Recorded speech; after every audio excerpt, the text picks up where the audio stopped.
આપણે કેશનું સ્ટાર્ટ કરીએ એની પહેલા એક ટોપિક છે દેટ ઇઝ ડેલિવરેબલ્સ. ડેલિવરેબલ્સ મતલબ એની અંદર કઈ કઈ વસ્તુ ઇન્ક્લુડ થાય છે.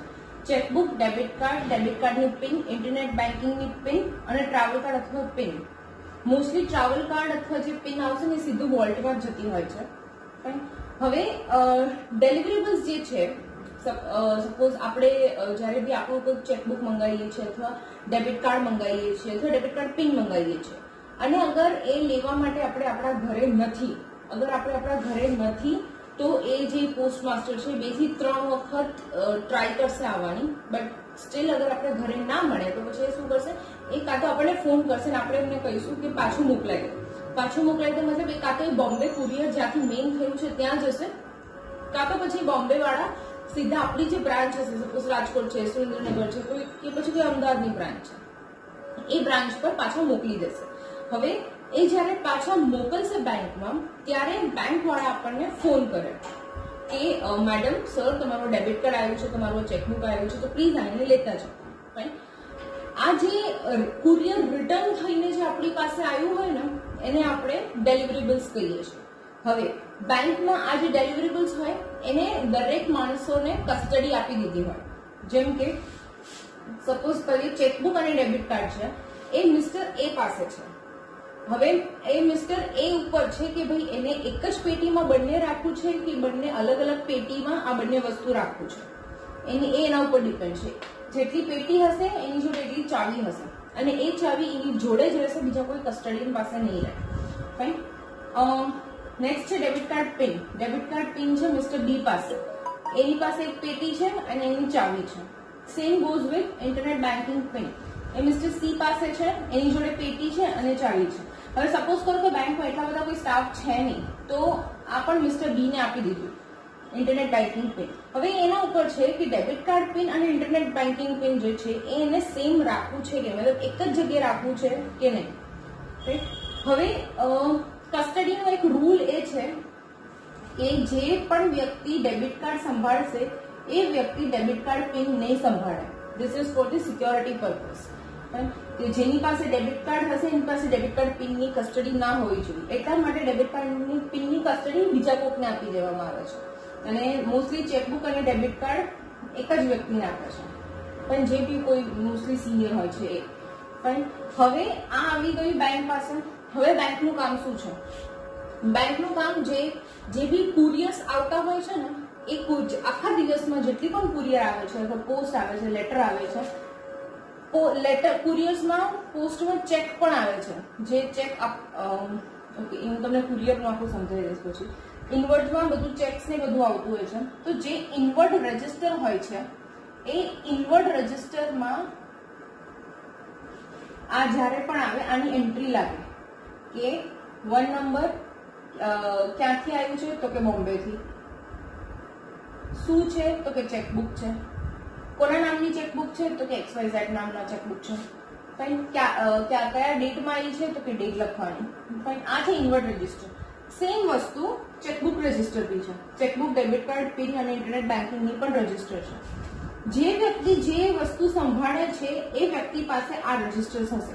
મતલબ કે મિસ્ટર એ પાસે બંનેની રજિસ્ટર છે. તો મતલબ જ્યારે પણ આખા દિવસમાં ચેકબુક અને ડેબિટ કાર્ડ નવું આવે છે તો એને આ બંનેના રજિસ્ટરમાં એન્ટ્રી કરવાની. હવે ઇનવર્ડમાં એન્ટ્રી થઈ ગઈ. ઇનવર્ડમાં પણ આ રીતે મતલબ જે રીતે ચેકની અલગથી રજિસ્ટર હોય છે એની અંદર ચેકબુક પર જે નામ લખ્યું છે એ નામ લખવાનું, કયા કુરિયર કંપનીથી આવ્યું છે એ, તમારે અગર પીઓડી નંબર લખવો હોય તો પીઓડી નંબર, ઓર એલ્સ કયા ડેટ પર આવ્યું છે એ લખવાનું. ફાઇન. અને કયા રીઝનથી, રીઝન પણ અહીંયા લખવાનું કે શું છે, ઘર બંધ હતું, કસ્ટમરે ના પાડી, કસ્ટમર શિફ્ટ થઈ ગયા ત્યાંથી, કસ્ટમર ફોન નથી ઉપાડતો, રાઈટ?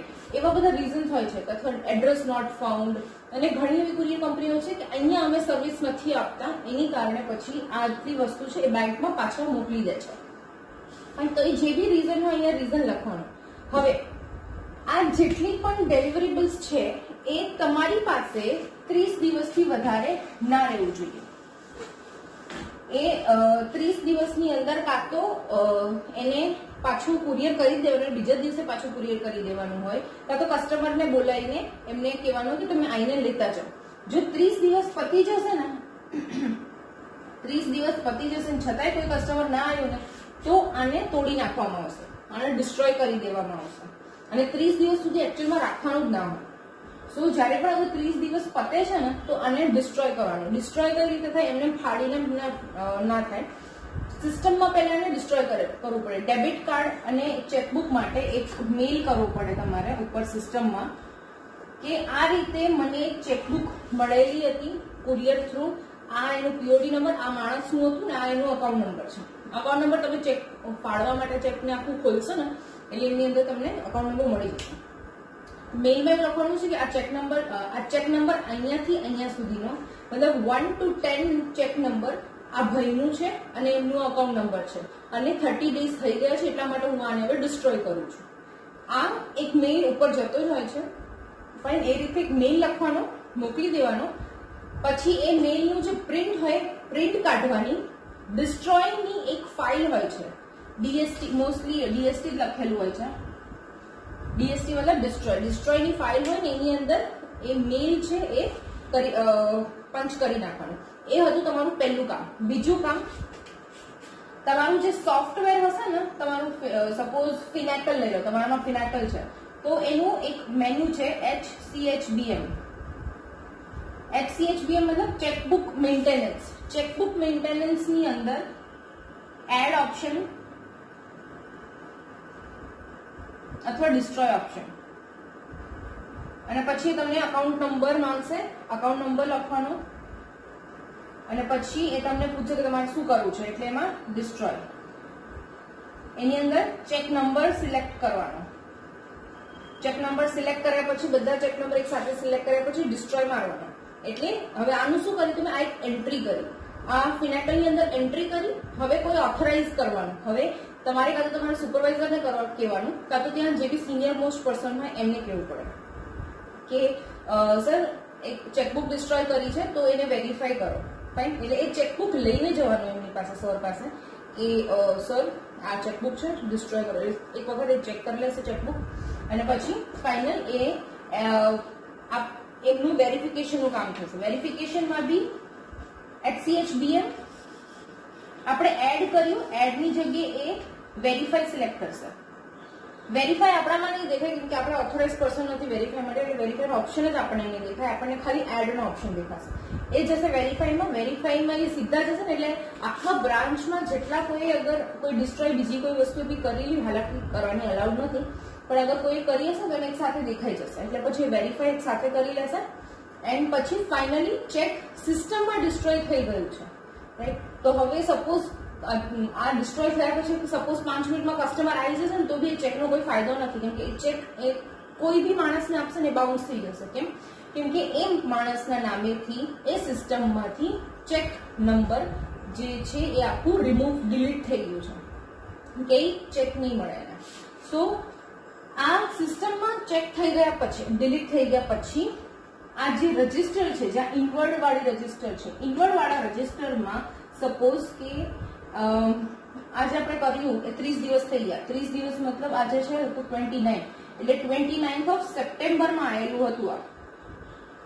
રાઈટ, આ જે આપણે ડિલીટ કરી એ ઇનવર્ડમાં આવેલું હશે 29 સપ્ટેમ્બરમાં. એટલે 29 સપ્ટેમ્બરમાં જવાનું, 29 સપ્ટેમ્બરમાં જવાનું ને અહીંયા રિમાર્ક વાળો એક કોલમ હશે બીજા પાના પર. ત્યાં રિમાર્કમાં DST લખવાનું, મતલબ ડિસ્ટ્રોય, અને સાઈડમાં લખવાનું, અને બીજું એક રિમાર્કનો કોલમ હશે ત્યાં લખવાનું mail Saint two BPO.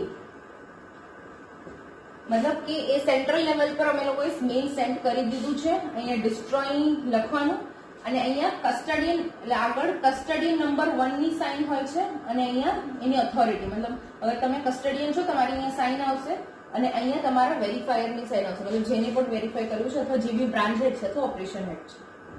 Right, આ છે ઇનવર્ડની વાત. હવે સપોઝ કરો કે કસ્ટમરને જ્યારે બી આ આવ્યું, જ્યારે બી ચેક આવ્યો આપણી પાસે, એ ટાઈમ પર આપણે કસ્ટમરને ફોન કર્યો. હવે કસ્ટમરને ફોન કર્યો તો કસ્ટમરે શું કીધું કે હા મેડમ હું બહારગામ હતો પણ હવે અત્યારે આવી ગયો છું તો મને પ્લીઝ એ એડ્રેસ પર તમે કુરિયર કરી દેશો, રાઈટ? તો હવે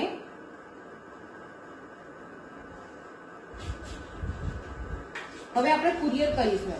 અગર કુરિયર કરીએ છીએ તો પછી એન્ટ્રી એની કઈ રીતે લાગશે? હવે અગર કુરિયર કરીએ છીએ, રાઈટ, સો ફર્સ્ટ નંબર, એમનું નામ,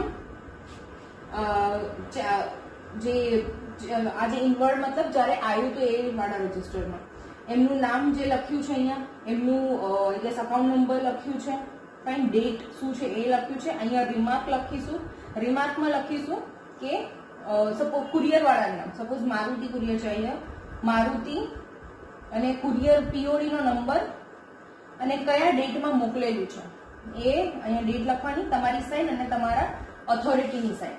મતલબ કે તમારે આ જે તમારું આ રજીસ્ટર છે એ રજીસ્ટર જોડે તમારી પેટીમાં જેટલી વસ્તુઓ છે ને એ મેચ થવી જોઈએ.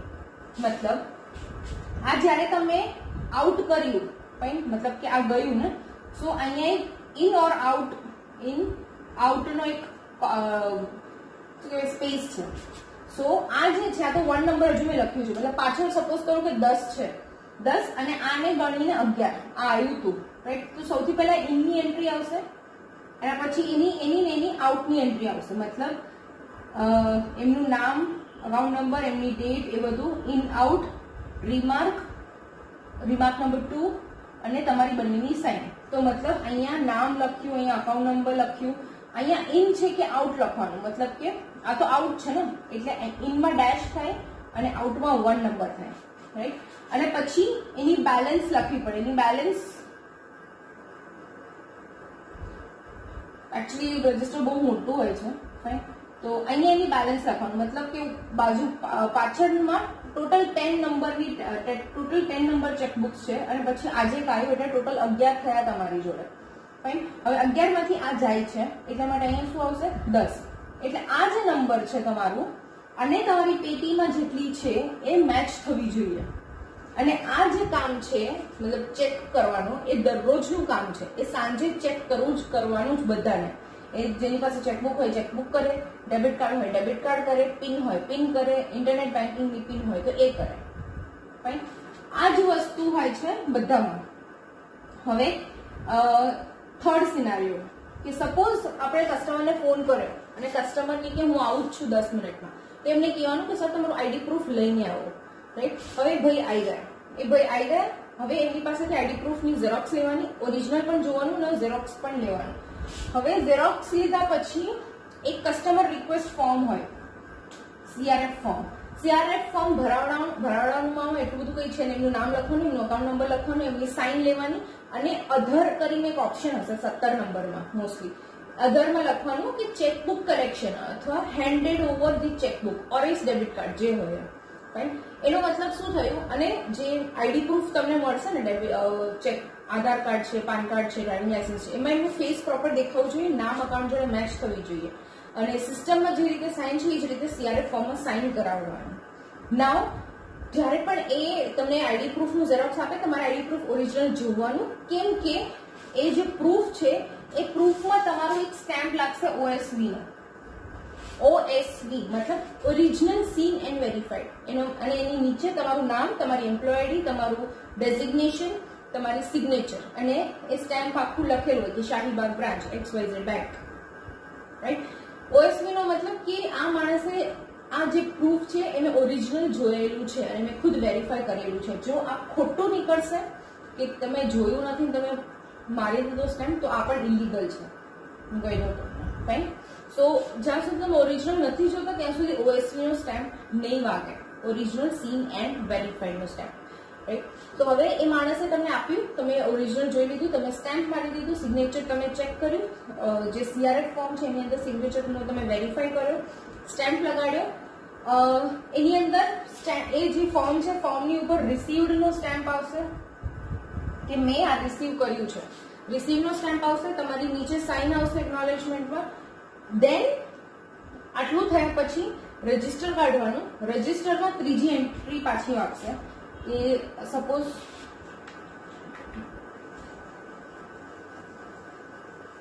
અચ્છા એક કામ કરીએ, આ જે સેકન્ડ છે એ રહેવા દઈએ, ફાઈન, આઉટ કર્યું એટલે 10 બચ્યા બાકીના, ફાઈન. હવે આજે આપણે જે ભાઈને બોલાયા હતા ને એ પાછળ વાળા હતા, મને 20 દિવસ પહેલા મને જે ચેકબુક મળી હતી ને એ વાળા ભાઈ છે.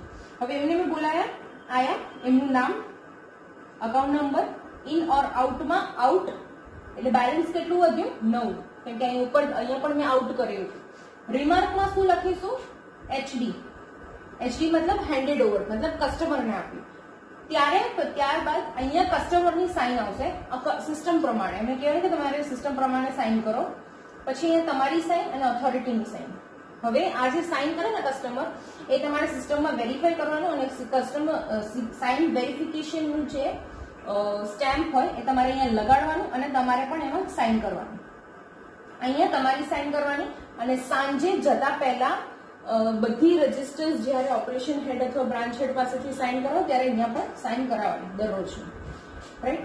અગર સપોઝ કરો કે આજે કોઈ બી કશું જ નથી આવ્યું, નો ડેબિટ કાર્ડ, નો ચેકબુક, રાઈટ, તો આ કશું જ નહીં થાય ને એમને જ રહેશે, આમાં કોઈ સાઇન પણ નહીં થાય. પણ આજે ટેલી કરવાનું હોય ને, સપોઝ કે અહીંયા આજે મારી જોડે 9 છે તો એ 9 ટેલી થવા જોઈએ, ચેકબુક, રાઈટ. એ રીતે ડેબિટ કાર્ડ પણ મારે થવા જોઈએ. એ દરરોજનું કામકાજ છે અને ખાલી 2 મિનિટ લાગશે. તમે આ રજીસ્ટર લઈને બેસશો ને અને તમે ખાલી ચેક કરશો કે 9 નંબર છે તો 9 હોવા જોઈએ, તો કયા કયા 9 છે એ તમે પાછળ જોશો ને એટલે તમને ખબર પડશે કે જે કોઈ બી ઇનમાં આવ્યું છે, મતલબ આપણી જોડે એન્ટ્રીમાં આવી છે અને હજુ બી એ એમનેમ જ પડ્યું છે, આ રીતે એમનેમ પડ્યું છે, એટલે નામ જોઈ લેવાનું, પેન્સિલથી ટિક કરી દેવાનું અને વેરીફાઈ થઈ જશે. 2 મિનિટનું કામ છે, બટ આ દરરોજ કરવું જરૂરી છે. કેમ કે ઓડિટર આવશે ને જ્યારે પણ, તો એ સૌથી પહેલા શું ચેક કરશે? તમારા ડ્રોવર્સ ચેક કરશે. એ સવારના પોરમાં આવી જાય. એવું સપોઝ બેંકનો ટાઈમ 9, 9:15 નો હોય, એ પોતે 8:30 વાગે આવીને ઉભા રહી જાય. કેમ કે એમનું પહેલું કામ એ છે કે બ્રાન્ચ કેટલા વાગે ખુલે છે એ એમને ચેક કરવાનું, એટલે એ રિપોર્ટમાં લખશે. એના પછી અંદર ગયા પછી તરત જ એ બધાના ડ્રોવર ચેક કરશે કે સ્ટેમ્પ એવું કંઈ બારે નથી પડ્યું ને, સપોઝ ડીડી છે તો એ કંઈ બારે નથી પડ્યું ને, એ ચેક કરશે. એ ચેક કર્યા પછી એ આ લોકોને સૌથી પહેલા બોલાવશે કે જેની પાસે ચેકબુક, ડિલિવરેબલ્સ જેની પાસે છે ને એને બોલાવશે. એના રજીસ્ટર જોડે બોલાવશે. હવે કોઈ પણ એવું થયું કે 20-22 દિવસ સુધી પડ્યું છે અને તમારી જોડે રીઝન નથી, મતલબ કે તમે કુરિયર પણ નથી કર્યું, તમે કસ્ટમરને ઇન્ફોર્મ પણ નથી કર્યું, કશું જ નથી કર્યું, 22 દિવસ સુધી તમારા હાથમાં પડ્યું છે આ વસ્તુ, તો આ વસ્તુ અલાઉડ નહીં કરે. આ પણ એ રિપોર્ટમાં લખશે. તો ડેલિવરેબલ્સ ચેક કર્યા પછી એ કેશમાં જશે, એ આગળ જો કેશનો ટાઈમ થઈ ગયો છે પછી કેશિયરની જોડે એ કેશની કેબિનમાં રહેશે જ્યાં સુધી કસ્ટમર કોઈ આવતા નથી. મતલબ કે પહેલા જોશે કે કેશિયર શું કામ કરે છે, રાઈટ. યુવી ચેક કરે છે કે નહીં, સોર્ટિંગ મશીન ચાલુ કરે છે કે નહીં, મતલબ સ્વિચ ચાલુ કરે છે કે નહીં, કાઉન્ટિંગ મશીનનો સ્વિચ ચાલુ કરે છે કે નહીં, વોલ્ટમાં એ લોકો કઈ રીતે જાય છે, મતલબ જાતે બંને જણાની ચાવી ખોલીને અંદર જતો રહે છે કે પછી ઓપરેશન હેડ અને કેશિયર બંને મળીને એક સાથે કરે છે. અને જ્યારે કેશ ખુલે છે ત્યારે સિક્યોરિટી વાળા શું કરતા હોય છે, બારે હોય છે, અંદર હોય છે, ટોટલ કેટલા સિક્યોરિટી મેન હોય છે, રાઈટ. અને એ બંને ક્યાં ઉભા રહેતા હોય છે. દેન સિક્યોરિટી વાળા સૌથી પહેલા બ્રાન્ચ પર કેટલા વાગે આવે છે, રાઈટ. કેશમાં અંદર જાય લેવા માટે, એટલે કેશમાં એ પણ જોડે આવે, એટલે એ જોવા આવે કે અમે જ્યારે કેશ કાઢીએ છીએ ત્યારે અમે રજીસ્ટરમાં લખીએ છીએ કે નહીં. મોસ્ટલી બેંક શું કરે કે બધું કાઢી લે પછી બારે કેશમાં આવીને પછી લખે આરામથી. Actually that is not allowed. અંદર બેસીને જ બધું કાઉન્ટ કરવાનું, સવારે અને સાંજે બંને ટાઈમ આને કાઉન્ટ કરવાનું વોલ્ટમાં કે કેટલી કેશ પડી છે. રજીસ્ટર જોડે ટેલી કરવાનું. સવારના કાઢે ત્યારે ત્યાં જ ઉભા વોલ્ટની રજીસ્ટર, એવું કહેવામાં આવે છે કે વોલ્ટની જે રજીસ્ટર છે એ રજીસ્ટર વોલ્ટની બારે ના જવું જોઈએ, રાઈટ. સો એ જે વોલ્ટની રજીસ્ટર છે તમે જ્યારે બી કાઢો ત્યારે તમારે એમાં બેલેન્સ લખવું જરૂરી છે. હવે જે પેટીની વાત કરીએ આપણે, તો એવી બીજી કઈ પેટી હોય છે? ડેલિવરેબલ્સ સિવાય જે બીજી પેટી હોય છે દેટ ઇઝ એક પેટી જેની અંદર ડીડીઝ હોય છે, બ્લેન્ક ડીડી હોય છે, રાઈટ. સો બ્લેન્ક ડીડી જે છે, સપોઝ સિરીઝ નંબર 23157 થી લઈને 23168 સુધી, ફાઇન. દેન નેક્સ્ટ 23169 થી લઈને 23179, 231 80 થી લઈને 23190, 23181 થી લઈને 23191 થી લઈને 23200. ફાઇન. સો આવા બલ્કમાં ડીડી પડ્યા હોય છે વોલ્ટની અંદર. હવે સપોઝ કે કોઈ બી જે લોકો મેઇન એરિયામાં બેઠા હોય છે ને, એ સરને સવારે કહેશે કે સર ડીડી ખતમ થઈ ગઈ છે, ડીડી કાઢવાની છે. તો મતલબ કે સર વોલ્ટમાંથી ડીડી લઈને આવશે. તો સપોઝ કે આ ખતમ થઈ ગઈ, ફાઇન. તો હવે કયું લઈને આવશે? 23169 થી લઈને 23179 વાળી ડીડી નંબર વાળી ડીડીઝ લઈને આવશે. આ જરૂરી નથી કે 10 જ હોય, તો મેં ખાલી કેલ્ક્યુલેશન માટે 10 રાખ્યા છે, પણ એ 20 બી હોઈ શકે, 25 બી હોઈ શકે, 15 પેજીસના પણ હોઈ શકે. હવે આ ડીડી લાવશે ત્યાંથી. હવે શું કરશે? એ આઈને આપી નહીં દે, એ સિસ્ટમમાં પણ એને ચડાવવું પડશે. મતલબ કે અગર ફિનેકલ હશે, ફિનેકલમાં સર સૌથી પહેલા એન્ટ્રી મારશે, કાં તો જે પણ લઈને આવ્યા છે ને એ એન્ટ્રી મારશે. તો સપોઝ હું એન્ટ્રી મારું છું, તો ફિનેકલમાં સૌથી પહેલો ઓપ્શન ફિનકોરમાં સાઈડમાં લખવાનું TM કરીને એન્ટર F4 આપશો ને એટલે એનું એક ઓપ્શન બોક્સ ખુલશે. ઓપ્શન બોક્સ ખુલશે, એની અંદર એડનો ઓપ્શન એડ કરવાનો, એન્ડ ધેન એ ઇન્સ્ટ્રુમેન્ટ પૂછશે કે તમારે કયું ઇન્સ્ટ્રુમેન્ટ એડ કરવું છે. મતલબ તમારે ચેકબુક કરવું છે, તમારે મતલબ ન્યૂઝ ચેકબુક કરવું છે, તમારે ડીડીઝ કરવાના છે, તમારે પે ઓર્ડર કરવાના છે, તમારે FD જોઈએ છે, શું જોઈએ છે. તો કહેવાનું કે ડીડી. હવે પછી નેક્સ્ટ પૂછશે કે ડીડી ની કઈ સિરીઝ તમારે જોઈએ છે, આટલી તમારી જોડે અવેલેબલ છે, એટલે કઈ જોઈએ છે. એટલે એ સિક્વન્સ વાઇઝ જ હશે, એટલે આપણે આ વાળી સિલેક્ટ કરવાની. એ સિલેક્ટ કરીશું અને પછી એ પૂછશે કે તમારે કયા એમ્પ્લોયને આપવાનું છે, એટલે એમ્પ્લોય ID લખવાનું એની અંદર, અને પછી એને ફાઇનલી એડ કરવાનું. દેન તમારે બ્રાન્ચ હેડ અથવા ઓપરેશન હેડને કહેવાનું કે સર મેં એડ કરવું છે, મને વેરીફાઈ કરી દો. જ્યાં સુધી સર વેરીફાઈ નહીં કરે ને ત્યાં સુધી આ તમારા એમ્પ્લોય તમારા સિસ્ટમમાં નહીં દેખાય કે આટલા જે ડીડીની જે સિરીઝ છે એ તમારામાં અલોટેડ છે. એનો મતલબ કે આ જે ડીડીઝ છે ખાલી હું જ પ્રિન્ટ કરી શકું છું, બીજા કોઈ પ્રિન્ટ નહીં કરી શકે. રાઈટ. તો જ્યારે આ વેરીફાઈ કરશે ને એના પછી આ તમારે ડીડીઝ તમારામાં દેખાશે. નાવ જે પેટી છે, પેટીમાં ડીડી હોય છે, FD ની બ્લેન્ક રિસિપ્ટ હોય છે. FD પણ વોલ્ટમાં હોય છે, વોલ્ટમાંથી કાઢવું પડે સવારે જો અગર કોઈને જોઈતું હોય. મોસ્ટલી 10 રિસિપ્ટ હોય છે, 10 રિસિપ્ટ કાઢીને રાખતા હોય છે. રાઈટ. હવે આ બધાની રજિસ્ટર મેન્ટેન થાય છે. ડીડીની તો કે ડીડીની રજિસ્ટર હોય છે. ડીડી રજિસ્ટરમાં શું છે કે જ્યારે પણ ડીડી ઇસ્યુ થાય, રાઈટ, ડીડી ઇસ્યુ થાય ભાઈ લેવા આવી ગયા જે બી હોય, એનું સૌથી પહેલા તો ડીડી ઉપર નામ શું લખેલું છે, ડીડી નો નંબર શું છે, કોના ત્યાંથી મતલબ કોના તરફથી બનેલો છે એ લખવાનું, કયા ડેટે બનેલું છે એ લખવાનું, કયું અમાઉન્ટ છે એ લખવાનું. ફાઇન. આટલી વસ્તુ કર્યા પછી જે ડીડી હોય છે ને, સપોઝ કે ડીડી 1 લાખથી નીચે છે, રાઈટ, અગર ડીડી 1 લાખથી નીચે છે તો ખાલી ઓપરેશન હેડની સાઇન ચાલે અહીંયા. પણ અગર ડીડી 1 લાખથી ઉપર છે, મતલબ સપોઝ કે 2 લાખ છે, 2 લાખ છે તો બ્રાન્ચ હેડની પણ સાઇન આવશે. આ સિક્યોરિટી પર્પસ માટે રાખેલું છે. અને બ્રાન્ચમાં 2 ને તો 3 તો ઓથોરિટી સિગ્નેચર રાખવામાં આવે છે, કેમ કે સપોઝ કે અગર 2 લાખ છે તો 2 જણાની તો સાઇન જોઈએ. હવે 2 જણાની સાઇનમાં કાં તો બ્રાન્ચ હેડ કરે અને ઓપરેશન હેડ કરે. અમુક વખત બ્રાન્ચ હેડ ના હોય તો બ્રાન્ચ હેડની જગ્યાએ બીજા જે કોઈ બી સિનિયર માણસ હોય ત્યાં, એટલે CS કસ્ટમર સર્વિસ ઓફિસરમાં નહીં, એ ઓલમોસ્ટ 8-9 વર્ષથી અગર એ બ્રાન્ચમાં છે અને બેંકમાં છે તો એને એઝ અ સિનિયર ગણવામાં આવે, 9-10, રાઈટ. તો એમની પણ સાઇન ચાલે. ફાઇન. મેનેજર, અસિસ્ટન્ટ મેનેજરના પોસ્ટમાં હોય, ડેપ્યુટી મેનેજરના પોસ્ટમાં હોય તો એમની સાઇન પણ ચાલે. બટ બને ત્યાં સુધી બ્રાન્ચ હેડ અને ઓપરેશન હેડની જ સાઇન કરાવીએ છીએ. ફાઇન. સો હવે આની સાઇન થઈ ગઈ, કસ્ટમર આયા, બધી વિગતો લખી. અગર કરંટ અકાઉન્ટ વાળાને આપણે આપીએ છીએ ડીડી તો એ માણસની અહીંયા સ્ટેમ્પ અને સાઇન બંને લેવાની. Stamp proprietor partnership private limited જે બી હોય એટલાની સાઇન લેવાની. રાઈટ. હવે સાઇન લઈ લીધું, દેન આપણે એને હેન્ડઓવર કરી શકીએ છીએ. અને અહીંયા રિમાર્કમાં લખવાનું કે હેન્ડેડ ઓવર. અહીંયા પણ આપણી સાઇન આવશે, કસ્ટડીની સાઇન આવશે અને સાંજે ઓથોરિટીની સાઇન આવશે, જે રીતે આપણે ચેકબુક ડેબિટ કાર્ડના રજિસ્ટરમાં કરતા.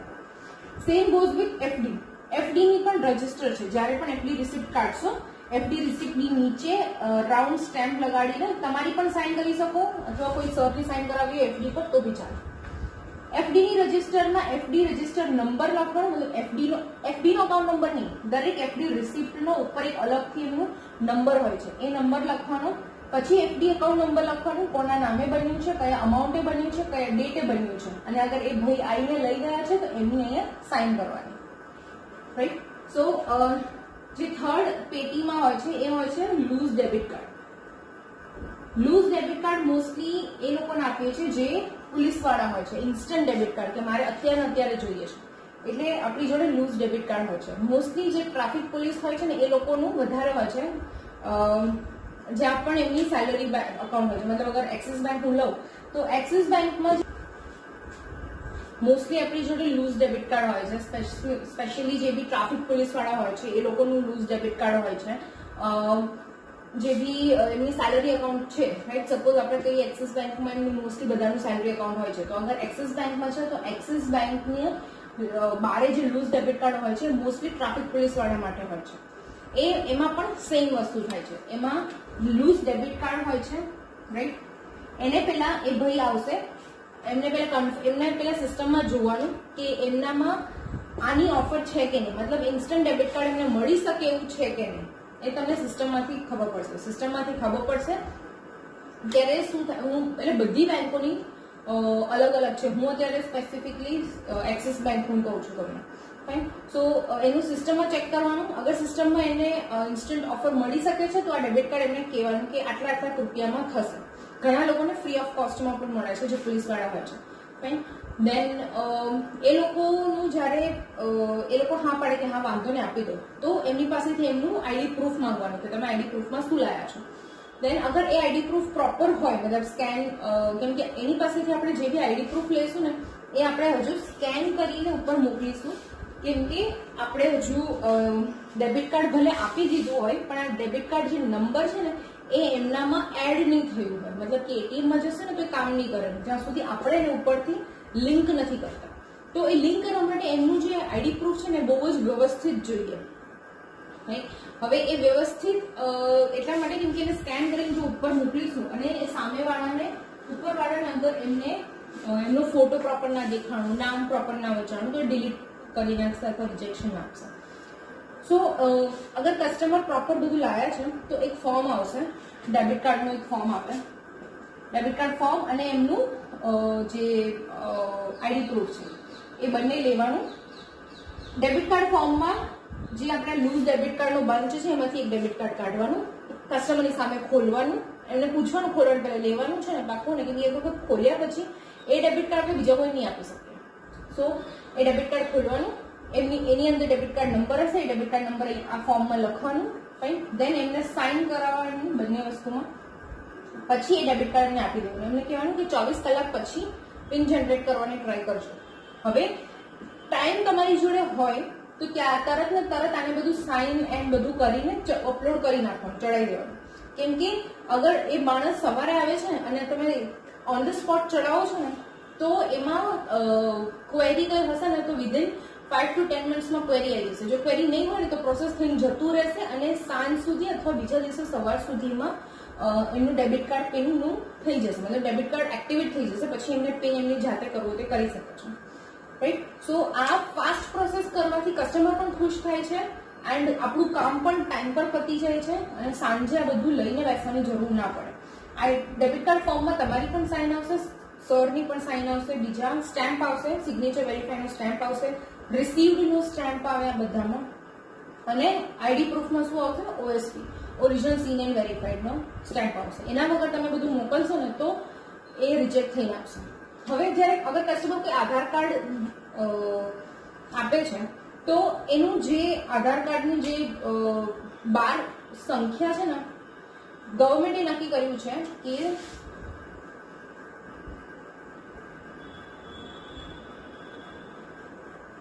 12 જે સંખ્યા તમને દેખાશે ને એમાંથી આટલી જે સંખ્યા છે એ તમારે વ્હાઇટનર કે પછી કોઈ બી માર્કર કે એ રીતનું આટલું છુપાઈ દેવાનું અને બાકીની ખાલી આ 4 જ દેખાવા જોઈએ, લાસ્ટના 4 જ દેખાવા જોઈએ. રાઈટ. તો અગર કોઈ વ્યક્તિ આઈડી કાર્ડમાં આધાર કાર્ડ આપે છે તો તમારે આ વસ્તુ ધ્યાન રાખવાની કે આધાર કાર્ડના જે લાસ્ટ ડિજિટ્સ છે ને એ દેખાવા જોઈએ અને આગળના જેટલા બી ડિજિટ છે ને એ દેખાવા ના જોઈએ. અગર જો એ દેખાશે ને જરાક પણ તો પણ એ લોકો રિજેક્ટ કરીને પાછું આપી દેશે. રાઈટ. સો 24 કલાક પછી એ પાછું ડેબિટ કાર્ડનું પિન ટ્રાય કરી શકે છે એટલે પિન થઈ જશે. FD receipt, DD, loose debit card. Traffic પોલીસની જે સેલેરી હોય છે, સેલેરી સ્લીપ પણ હોય છે આની અંદર, બટ એ એટલું બધું કોઈ કામનું છે નહીં કેમ કે સેલેરી સ્લીપ ખાલી આપણે રેફરન્સ માટે રાખ્યું છે.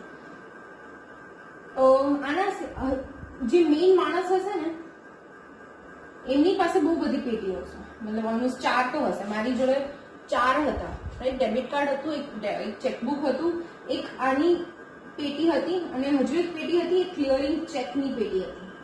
ક્લિયરિંગ ચેક્સ મતલબ જે ચેક્સ આઉટ ઓફ બીજા કોઈ બેંક્સના આવ્યા હોય આપણી જોડે. એમાં 2 ટાઈપના ચેક્સ હોય. એક ચેક કે આપણે ઓકે, હવે હું તમને આખું ક્લિયરિંગનું સમજાવી દઉં કે કુરિયરનું કામ ક્લિયરિંગમાં કઈ રીતે થશે. સેશન આમાં નાના ચક્કરો છે. હવે સપોઝ કરો કે આજે છે, આજે 26 તારીખ છે. રાઈટ. 26 તારીખ છે. કુરિયરમાં ચેક્સ આયા ક્લિયરિંગના.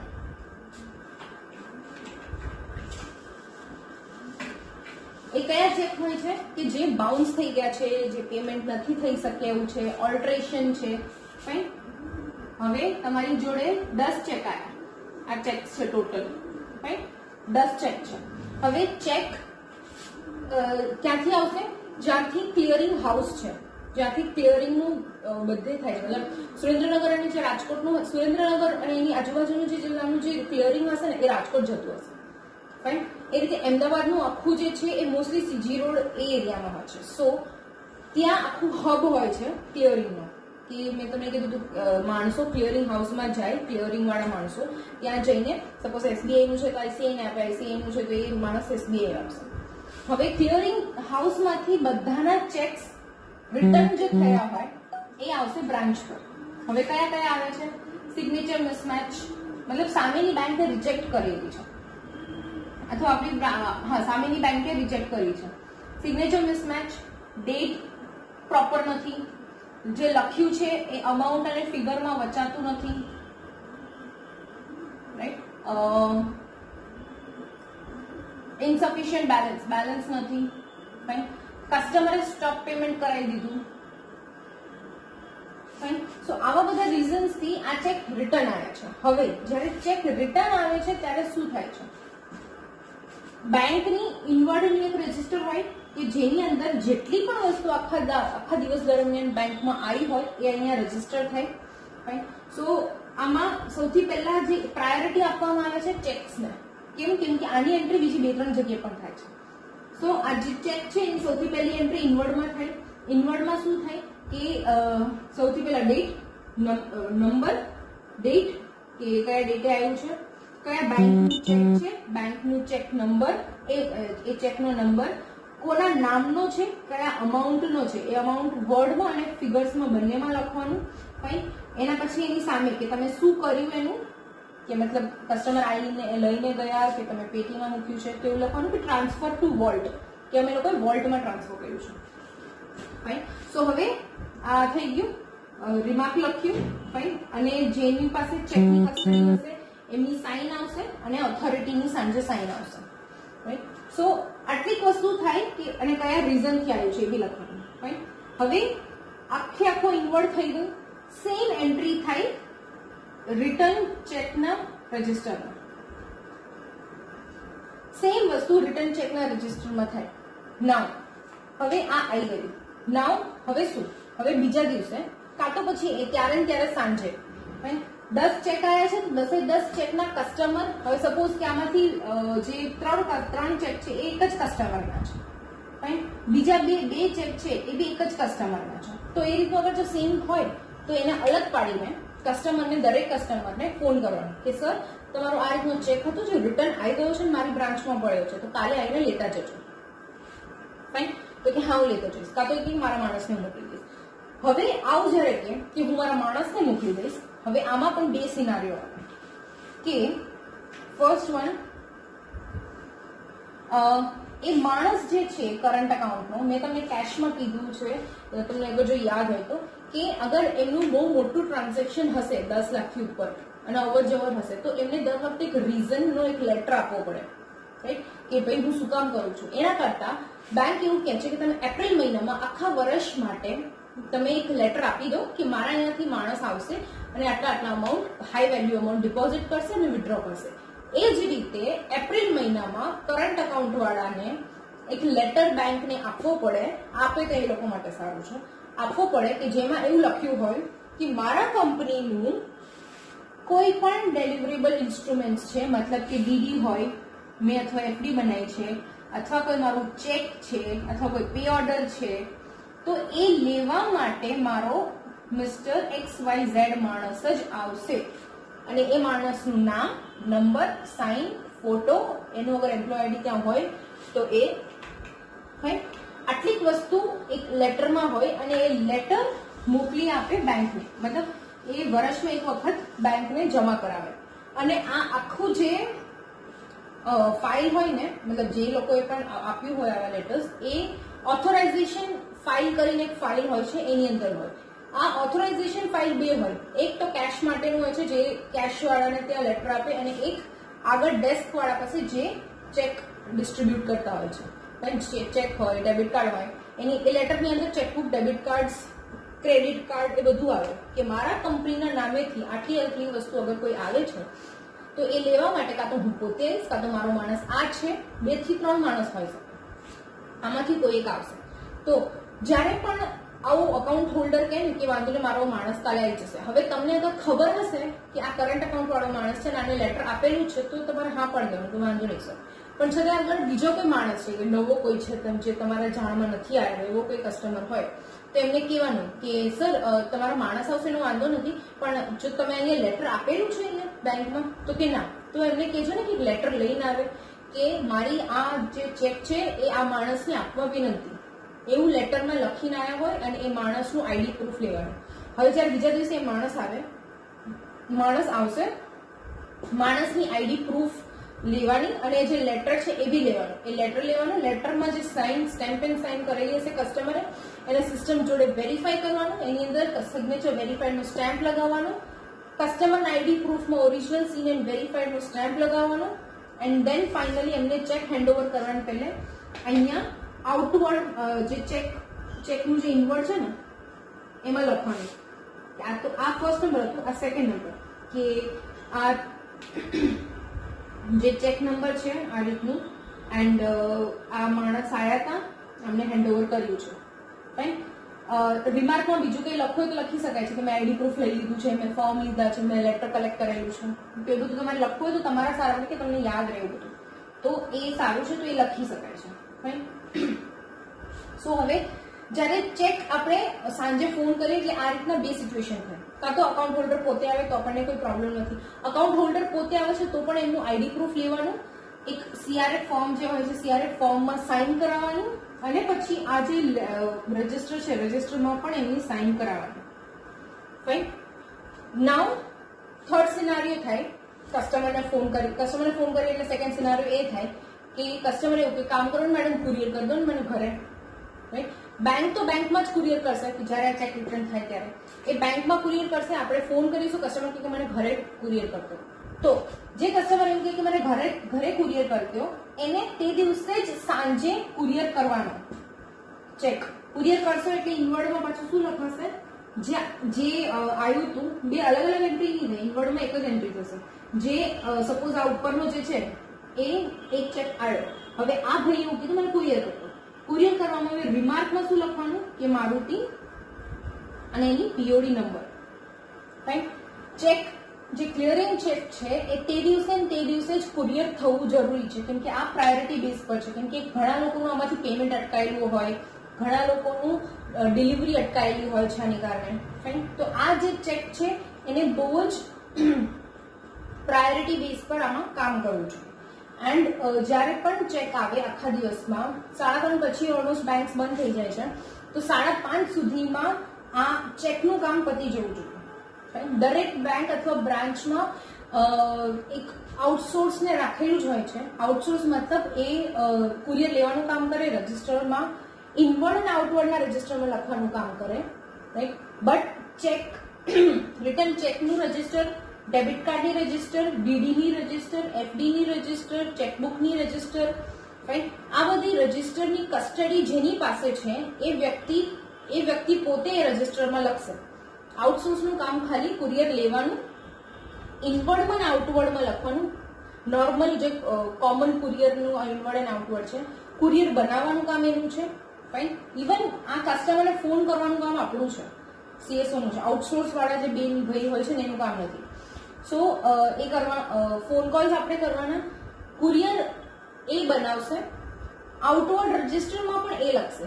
પણ અગર કોઈ ચેક આજે બારે ગયું છે તો આપણે આપણા રજિસ્ટરમાં એ લખવું જરૂરી છે. હવે હું તમને કીધું મારી જોડે મારી જે રિસ્પોન્સિબિલિટી હતી એ હતી ચેકબુક,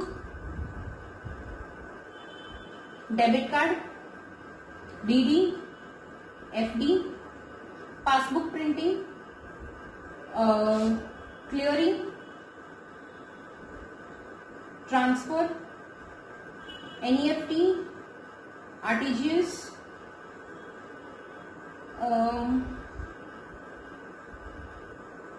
ડેબિટ કાર્ડ ઇશ્યુ, મતલબ જે લૂઝ ડેબિટ કાર્ડ હોય છે જે પોલીસ વાળા આવ્યા હોય છે, રાઈટ.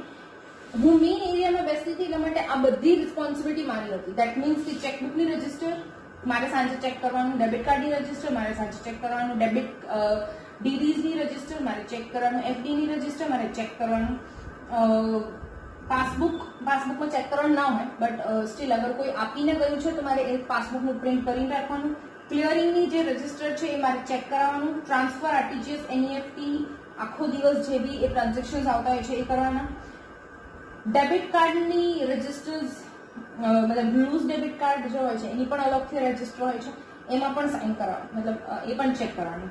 સો રિસ્પોન્સિબિલિટી આટલી જે હોય છે, this is the main responsibility કે તમારે ઓડિટરને આમાં કોઈ કઈ ભૂલ થાય ને તો તમારે ઓડિટરને આમાં જવાબ આપવો પડે. નાવ જે ડીડીઆઈ હોય છે, ફાઇન,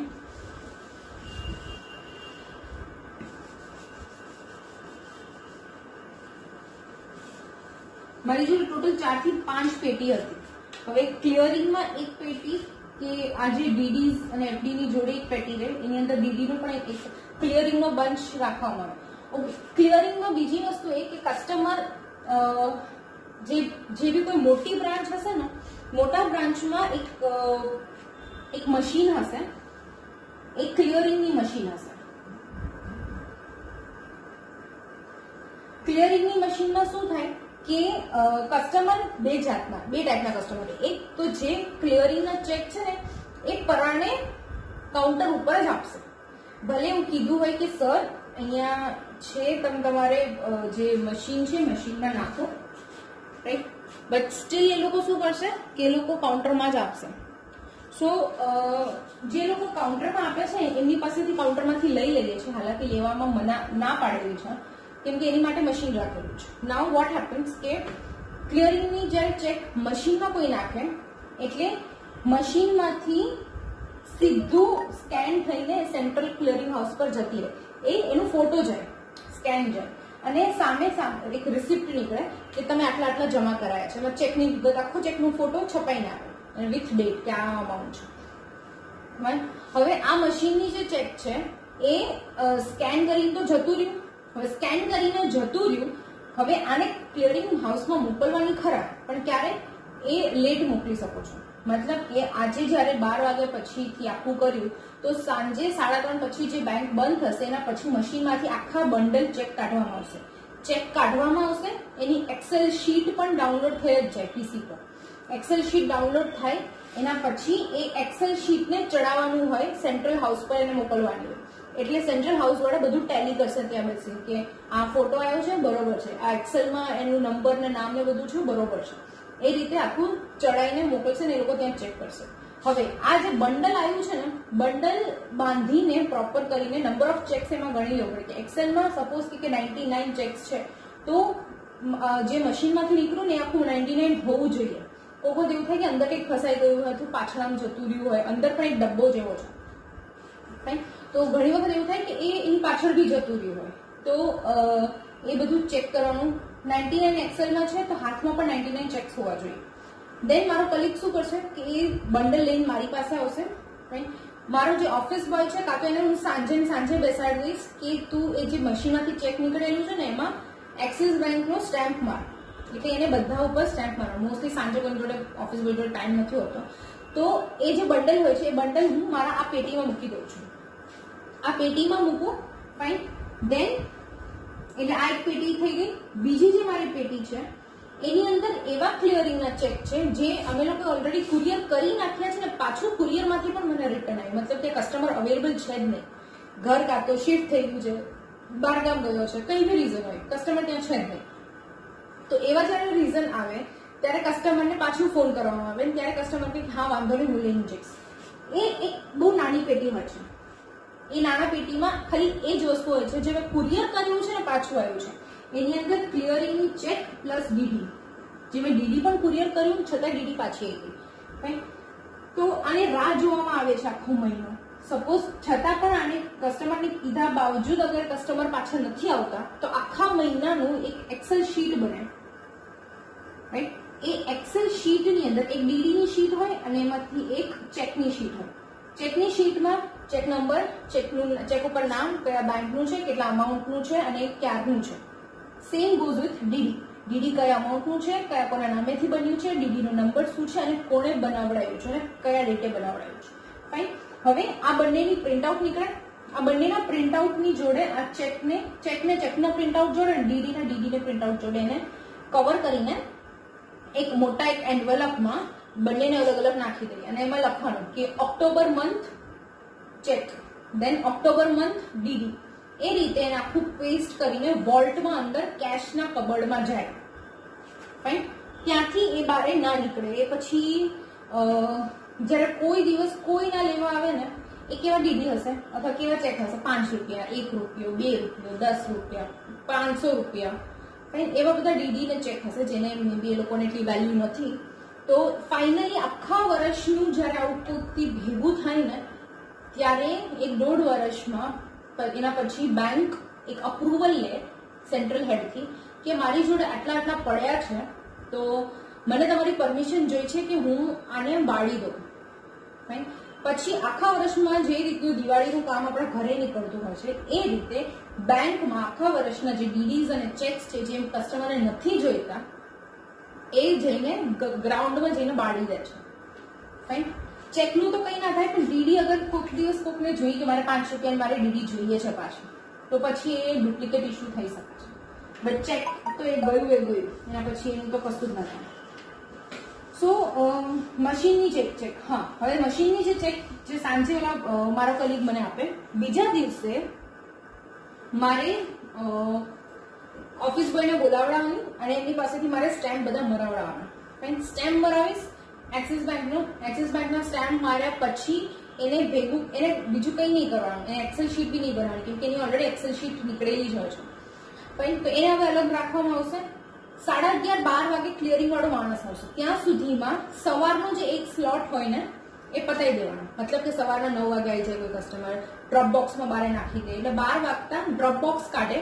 ડ્રોપ બોક્સની અંદર જેટલા પણ ક્લિયરિંગના ચેક્સ હશે ને એ ક્લિયરિંગના ચેક્સ લઈને જે આઉટસોર્સ વાળા બેન છે એ બેનનું કામ છે કે એક્સેલમાં એન્ટ્રી મારે, એમને આપી દેવાનું. એ એક્સેલમાં જઈને એન્ટ્રી મારશે અને પછી એને ચેકને વેરીફાઈ કરવાનું કામ આપણું છે. જે મેં તમને કીધું કે યુવી લેમ્પમાં ચેકને ચેક કરવાનું કે તમને કઈ કઈ વસ્તુ દેખાય, કે બેંકનો સિમ્બોલ જે છે એ દેખાય, બેંક પેલું જે પેઈ નેમમાં મેં તમને કીધું મેગ્નિફાઈંગ ગ્લાસ લઈને જોજો, તો એ દેખાય કે બેંકનું નામ લખેલું છે SBI અથવા યસ બેંક તો યસ બેંક એ રીતનું નાનું લખેલું હશે. સો એ રીતનું આપણે જોવાનું કે બધું બરોબર છે કે નહીં. એ આઉટસોર્સ વાળાનું કામ નથી. સો આ બધું ચેક કર્યા બાદ 12 વાગે ફર્સ્ટ સ્લોટમાં ક્લિયરિંગ વાળા માણસ આવશે, એ લઈને જશે. એન્ડ દેન સેકન્ડ સ્લોટ એટલે 2-2:30 વાગે પાછા માણસ આવશે, 2 વાગે મોસ્ટલી, પણ 2 વાગે આવશે તો 2 વાગે ત્યારે 12 થી 2 માં જે બી ચેક્સ આવ્યા હોય ને મશીનના તો એ પછી બીજા દિવસે જ જાય. એક વખત મશીનના દિવસમાં એક જ વખત જાય, જે સવારેનો. એના પછી જે 2 વાગતા બીજા સ્લોટમાં બીજા ચેક્સ જાય જે માણસો હાથમાં આપણને આપીને ગયા હોય. રાઈટ? તો બને એટલું ત્યાં સુધી કસ્ટમરને એવું કહેવાનું કે સર મેડમ તમે પ્લીઝ જઈને મશીનમાં કરો, બીકોઝ કે બેંકે આવું શું કામ કાઢ્યું છે કે કસ્ટમર જઈને મશીનમાં કરશે, સો દેટ આગળ જે ડેસ્ક ઉપર જેટલા બેઠા છે ને એ લોકોનું કામ ઓછું થાય, રાઈટ? થોડું ઘણું. હવે મેં તમને મારી લિસ્ટ દેખાડી કે મારે કેટલી વસ્તુ સંભાળવું પડે છે. એવું નથી કે એક પછી એક જ કસ્ટમર આવે, એવું નથી. આમ કસ્ટમર આમ એકદમ માર્કેટમાં એને ઉભા હોય ને એ રીતે માથે એને ઉભા રહે, સ્પેશિયલી જ્યારે મોટી બ્રાન્ચીસ હોય, અમદાવાદ વાળી બ્રાન્ચીસ. અમદાવાદના દરેક બ્રાન્ચમાં પ્રોબ્લેમ આવો જ થાય કે કસ્ટમર્સ ઝુંડમાં આવીને ઉભા રહી જાય. હમણાં જ કરો મેડમ, આ ટ્રાન્સફર હમણાં જ કરો, મારી સામે જ કરો. રાઈટ? સો આવા કસ્ટમર્સ આવે કે તમને એક સેકન્ડમાં એવું ના લાગે કે હમણાં કરું, શાંતિ નહીં, હમણાં જ કરો મેડમ. તો એવા બધા કસ્ટમર્સ આવે તો એની વચ્ચે આવા જયારે ક્લિયરિંગ વાળા કસ્ટમર આવે ને કે મેડમ તમે જ લો, અને એની જોડે આપણે મારે બાજવાનું થાય કે ના તમે જઈને મશીનમાં નાખો, કેમ કે મારી જોડે એટલો ટાઈમ નથી હોતો કે હું એનું લઉં, હું એનું ચેક કરું, એના સ્ટેમ્પ મારું અને પછી હું એમને કહું કે હા વાંધો નહીં થઈ જશે. એટલો ટાઈમ નથી આપણી જોડે. મારી જોડે ને તમારા કોઈની જોડે નહીં હોય. જયારે તમે એક વખત ઇન્ડલ્જ થઈ જશો ને બેંકની અંદર, અને દેટ ટુ ફ્રેશ કાઉન્ટર્સમાં અને ફર્સ્ટ અથવા સેકન્ડ કાઉન્ટર્સમાં, તો એટલો જરાય તમને જોડે ટાઈમ નહીં મળે કે તમે કરી શકો કે શાંતિથી લઈ શકો. હા આપો. રાઈટ? આ તો જે જૂનવાણી બ્રાન્ચીસ છે અથવા બીજી કોઈ એરિયા છે જેમાં પોપ્યુલેશન એટલી બધી નથી ત્યાં ચાલે, તો બીજી જગ્યાએ આ બધી વસ્તુ ના ચાલે. સો મેં તમને ડેલિવરેબલ્સ શીખવાડી દીધું કે કસ્ટડિયન જે હોય છે, જેની જોડે કસ્ટડીઝ હોય છે, પેટીઓ હોય છે, ચાવીઓ હોય છે, સાંજે આ બધી પેટીઓ બંધ થઈને અંદર જાય. કોઈ બી હિસાબે આ બધી વસ્તુ બહાર ના રહેવી જોઈએ. સ્ટેમ્પ છે, આ રીતના પેટી છે, તમારું જે ડ્રોવર હશે ને, તમારું જે ખાનું હશે ને, ખાનાનું તમને ચાવી આપી જ દેવામાં આવશે. રાઈટ? એની અંદર તમારે આખા દિવસ દરમિયાન, સપોઝ તમે તમારું ડેસ્ક છે એની ઉપર તમારી જોડે ચેક પડ્યો છે, એને સ્ટેમ્પ પડ્યો છે, સૌથી પહેલી વસ્તુ કે તમારી જોડે જે ટેબલ હશે ને, ટેબલમાં તમારા હાથ પાસે ખાલી એક જેટલી બી ચેક હોય કે કોઈ આપી ગયું છે તો એ રહેવી જોઈએ, એના સિવાય કોઈ વસ્તુ રહેવી ના જોઈએ. કસ્ટમર એટલા શાણા હોય છે, જે જૂના કસ્ટમર હોય છે ને એ લોકોને ખબર હોય છે કે આમાં કઈ સ્ટેમ્પ વાગશે. રાઈટ? તો સપોઝ આપણે તમારી સામે બીજા 5 કસ્ટમર ઉભા છે અને એક હડક પદુડો કસ્ટમર આવી ગયો, જલ્દી કરો જલ્દી કરો જલ્દી કરો. રાઈટ? અને ટ્રાન્સફરનો ચેક લઈને આવ્યો છે. હવે સ્ટેમ્પ બધા અહીંયા પડે છે અને તમારું ધ્યાન બીજા કસ્ટમરમાં છે કે તમે એને સમજાવો છો. એ ટાઈમ પર ઓલો ભાઈ આવશે, ચેક કાઢશે, જે સ્ટેમ્પ ત્યાં પડ્યો છે ને જાતે મારશે ને જાતે નીકળી જશે. આ વસ્તુ અગર જો કેમેરામાં ફિટ થયું અને કોઈ ઓડિટર વાળાએ જોયું ને તો બહુ પ્રોબ્લેમ થશે, કેમ કે customer are not allowed to touch anything. કાઉન્ટર્સમાં અગર તમે ગવર્મેન્ટ બેંક્સ અથવા પીએસયુ બેંક્સમાં ગયા હશો તો તમને ખબર હશે કે ત્યાં એક તો કેશિયરની પણ નોર્મલ પણ જે કાઉન્ટર છે ને એની આટલી મોટી સ્ટેન્ડ હોય છે, તમારે આમ દૂરથી વાત કરવી પડે, એટલી દૂર કાઉન્ટરની સ્ટેન્ડ હોય છે, કાચ હોય છે. પણ આપણા પ્રાઇવેટ સેક્ટર બેંક્સ એવું નથી. આ તો ખુલ્લા મેદાન જેવું છે, ડેસ્ક આવી જાવ તમારે આવું છે, આવી જાવ એના જેવું છે. સો તમારા ડેસ્કમાં જેટલા પણ સ્ટેમ્પ્સ હશે ને એ સ્ટેમ્પને તમારે ડ્રોવરની અંદર મૂકવાનું. સપોઝ તમે વોશરૂમ જાઓ છો કે આગળ પાછળ ક્યાંય બી થાવ છો ને તો એ તમારા હાથમાં જેટલા ચેક્સ હશે ને ટ્રાન્સફર્સના, એ ચેક્સ લઈને એ ડ્રોવરમાં મૂકવાનું, એને બંધ કરવાનું, ટેબલ ઉપર કશું જ ના હોવી જોઈએ, એને લોક કરવાનું. એ લોક કરીને ચાવી તમારા જોડે જ લઈ જવાનું. કેમ કે કસ્ટમર એટલા ઇડિયોટિક અને શાણા હોય છે કે ડ્રોવર ખોલીને પણ એ લઈ શકે છે. આવું થઈ ગયેલું છે એટલે હું કહું છું. એટલે આવો કોઈ દિવસ કિસ્સો થાય ને, અને અગર સપોઝ કોઈ મેઇન માણસ હોય, મતલબ કે અગર કોઈ સિનિયર માણસમાં પણ અગર કોઈ જોઈ લીધું ને આ વસ્તુ, તો એ વસ્તુ બહુ જ પ્રોબ્લેમ થશે. ફાઇન? આ જેમ પેટીને તમે બહારની વાત કરી, એ જ રીતે જે કેશની પેટી હોય છે એને પેટી કેશ કહેવાય છે. કોઇન્સની પણ એક પેટી હોય. ફાઇન? એમાં આ રીતે સેક્શન હોય, 5નો કોઈન, 2નો કોઈન, 1નો કોઈન, 10નો કોઈન. રાઈટ? એ રીતે આ એક હોય છે અને પેટી કેશ હોય છે. પેટી કેશ મતલબ આખા મહિનામાં એક વખત એટલે સ્ટાર્ટિંગ ઓફ મંથમાં તમારું વોલ્ટના જે કેશ છે ને એમાંથી ચિલ્લર તમારે થોડીક પેટી કેશમાં લઈ લેવી પડે. મતલબ 100 ની અગર તમે 20 લીધી, રાઈટ?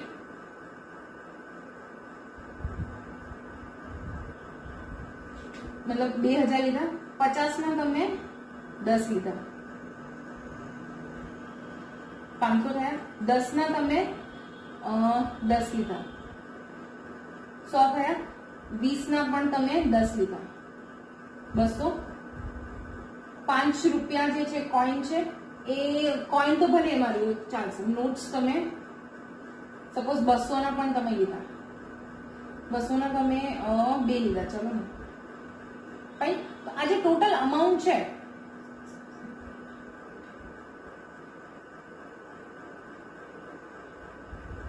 ₹3,200. સો આ 3,200 તમારે આખા મંથમાં તમારા બેંકમાં જે ખર્ચો થશે ને, મતલબ કે પાણીનો ખર્ચો, અગરબત્તીનો ખર્ચો, ભગવાનને ચડાવવાના ફૂલ,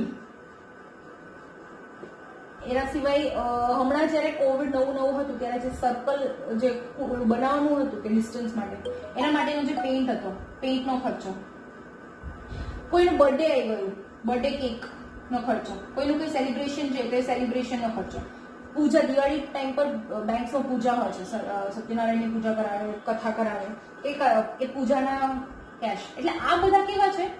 આ ચિલ્લર એક્સપેન્સ છે. મતલબ કે કેટલું થશે? મહિનાના પાણીના કેટલા થાય? મે બી 600. અગરબત્તીના 50 રૂપિયા, વધારે 100, ચલો. રાઈટ? ફ્લાવરના કેટલા થાય આખા મહિનાના? મે બી 100 રૂપિયા અથવા 120 રૂપિયા. પેઇન્ટના એક વખતના 60 રૂપિયા. કેક કેટલાનું હોય છે? મે બી જે અગર ઘણા લોકો હોય તો 100 રૂપિયાનો, જે બી કિલો 1.5 કિલો જે આવતું હોય એ. સેલિબ્રેશનમાં કેટલું થયું? તો કે 200 રૂપિયા. પૂજામાં કેટલું થયું? પૂજામાં તો કે 300 રૂપિયા. રાઈટ? તો આવા જે ચિલ્લર કેશ હોય છે ને, એ ચિલ્લરનું જે એક્સપેન્સ ક્યાંથી લેવાનું? તો કેશિયરના ખુદના પૈસાથી ના હોય, એ કેશિયર પાસે પેટી કેશ હોય, પેટી કેશમાંથી કાઢવાનું. હવે પેટી કેશનો પણ ઓબ્વિયસલી રજિસ્ટર હોય છે. પેટી કેશના રજિસ્ટર્સમાં શું થાય કે સપોઝ પેટી કેશનું જે રજિસ્ટર છે એની અંદર સૌથી પહેલો નંબર, દેન કે કયા શું કામ માટે લીધું છે, મતલબ વોટર, મતલબ એક્સપેન્સ ઓફ વોટર, રાઈટ? એ લખ્યું, કેટલું અમાઉન્ટ, કયા ડેટ પર. હવે સપોઝ આમાં કહો કે 200 રૂપિયા આપ્યા વોટર વાળાને, ફાઈન. વોટર કંપની નહીં કે કંપનીનું નામ શું છે, અને હવે તમારી જોડે કેટલા વધ્યા? તો કે 3000. ફાઈન. દેન સાંજે આ ટેલી કરવાનું, જે રીતે ડેબિટ કાર્ડનું બધું ટેલી થાય છે ને, એ રીતે આ પણ ટેલી થાય. હવે આ જે વોટર હોય છે ને, એમને નહીં લઈ લે, મતલબ કોઈ બી વસ્તુ રિસિપ્ટ વગર પેટી કેશમાંથી પૈસા નહીં જાય. અગર પેટી કેશમાંથી કેશ ગયું છે એનો મતલબ કે તમારે એ વાઉચર એમને પણ બનાવીને આપવાનું, તમારી જોડે પણ રિસિપ્ટ બનીને આવે. મતલબ અહીંયા વાઉચરનો નંબર પણ આવશે કે કયા કયા નંબરનો વાઉચર છે, ફાઈન. અને એનું રિસિપ્ટ જે હશે એ રિસિપ્ટ પેટી કેશના રજિસ્ટરમાં હોવા જોઈએ. અને આખા મહિનાનું જે પેટી કેશનું જે વાઉચર હશે ને, રિસિપ્ટ હશે ને, જેની પાસેથી આપણે અગરબત્તી હોય, ફૂલ હોય, કઈ બી હોય, એની જે રિસિપ્ટ છે એ એક સાથે એને ફોલ્ડ કરવાનું અને એને ફોલ્ડરની અંદર એક એન્વેલપની અંદર નાખી દેવાનું. Petty cash for the month of October 2020 કરીને વોલ્ટમાં આખા મહિનાનું એક સાથે જાય. રાઈટ?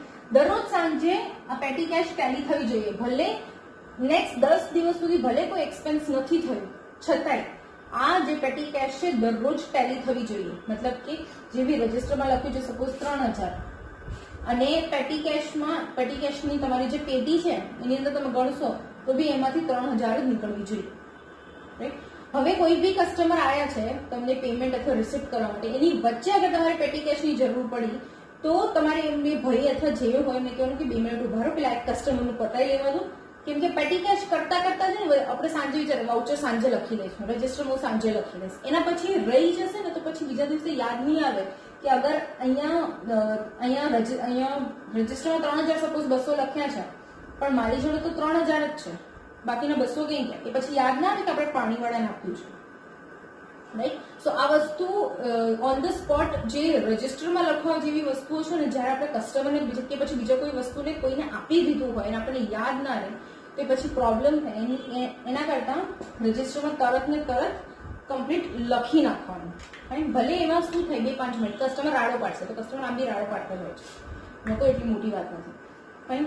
સો આજે આપણે ડેલિવરેબલ્સ એન્ડ પેટી કેશ ડિસ્કસ કર્યું. મતલબ કે કસ્ટડીઝ કયા કયા ટાઈપના કસ્ટડી હોય છે, કયા કયા ટાઈપના રિસ્પોન્સિબિલિટી હોય છે, કેટલા કસ્ટડિયન્સ હોય છે અને કયા કસ્ટડિયન્સ પાસે કઈ કઈ વસ્તુઓ હોય છે. ફાઇન. આજે કેશનું તો રહી ગયું અને બાકીનું જે કેશનું છે, કેશ ક્લોઝિંગ, એ આપણે કાલે ડિસ્કસ કરીશું. બટ આ જે ડેલિવરેબલ્સ છે એ મારે તમને સમજાવવું જરૂરી હતું કેમ કે તમારામાંથી ઘણા લોકોને આ રિસ્પોન્સિબિલિટી આવવાની છે. ફાઇન. અલગ અલગ ટાઈપની પેટીઓ, રજિસ્ટર્સ. ફાઇન. સો એક વખત એ પ્રેક્ટિસ થશે તો તમને એની વસ્તુની ખબર પડશે. ફાઇન. બાકી આમાં જો અગર કોઈ ડાઉટ્સ હોય તો મને કહી દેજો.